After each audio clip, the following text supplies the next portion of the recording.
వాళ్ళు ఇంకో పేగెక్కేస్తారు ఉంటుంటే మా అమ్మకి సెలవుకొని వెళ్ళాడండి మా బాబు.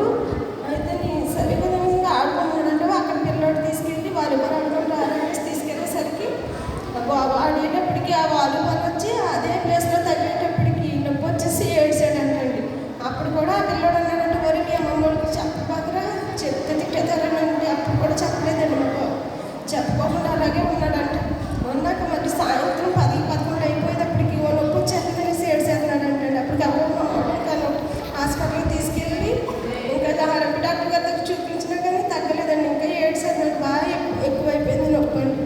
అప్పటికప్పుడు ఫోన్ చేసి ఇలాగ బాబు ఏడ్చేస్తున్నాడు, నొప్పి వచ్చేస్తుంది అన్నాడు. అసలు నుంచోలేకపోతున్నాడు అనేటప్పటికి మేము నైట్ 10-12 అయిందండి. నేను నా భర్త ఇద్దరు కూడా పని చేసుకుని మా బాబుని తీసుకొచ్చి తెల్లవి తీసుకొచ్చేసరికి బాగానే ఉన్నాడు కానీ మాకు వద్దులే హాస్పిటల్కి అని అన్నారండి. లేదా సరే తీసుకెళ్దాం పదనేసి తీసుకెళ్ళాడండి. రమేష్ తీసుకెళ్ళి స్కానింగ్ ఎక్స్రే రాసి స్కానింగ్ రాశారండి. శ్రేయ హాస్పిటల్కి వెళ్తే ఎక్స్రే రాశారు.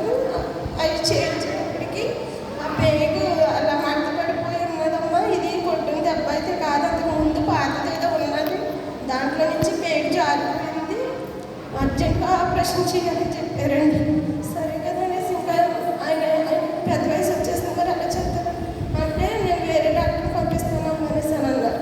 ఇంకా ఈయనేమో పెద్ద వయసు వచ్చేసింది మరి ఏమో ఎలా చెప్తారు ఏంటనేసి అనేసి ఇంకా మిత్ర హాస్పిటల్లో వదిలింటే ఫోన్ చేసి అడిగితే సరే అమ్మ ఇక్కడ బాగా చూస్తున్నారు తీసుకురండి ఆపరేషన్ చేస్తారని అసలు ఎక్స్రే రిపోర్ట్లు ఉన్నాయంటే అన్నీ ఉన్నాయి, బ్లడ్ టెస్ట్ అన్నీ చేయించేస్తామనేటప్పటికి తీసుకెళ్తే డాక్టర్ గారు చూసి అప్పటికప్పుడు సరే అమ్మ ఆపరేషన్ చేయకపోతే పేగి తరగబడిపోతే పిల్లడు ప్రమాదం అయిపోతుందని చెప్పాడు.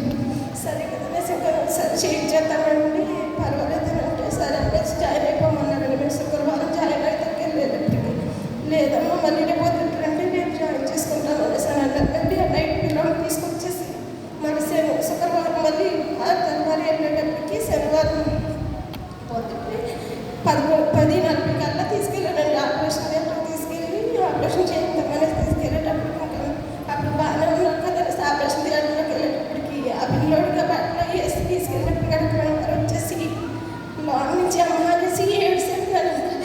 ఏడ్చేసేటప్పుడు ఇంకా అసలు తట్టుకోలేదు, ఎంత బాధ. అయితే సరే నన్ను ఏడవకు అని చెప్పి ఇంకా మేము పక్కన ఉన్నా కానీ ఏడ్చేసినాను అనేసి వచ్చేసి ఉండేటప్పటికి నర్సు వచ్చి తీసుకెళ్ళి ఇంకా ఆపరేషన్ చేయించడానికి పెట్టారంట. మొత్తం పెట్టి ఆపరేషన్ చేశారు.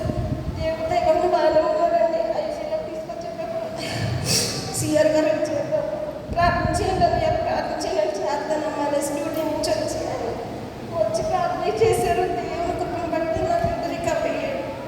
ఆయన కృపలో నా బిడ్డ ఎప్పుడు వద్దలేదు, మేము ఆయన కృపలో ఉండాలని ఆయన చేసిన బిడ్డలో నేను దేన్ని మర్చిపోకుండా ఆయన కృపలో గోచాడాలని సాక్షి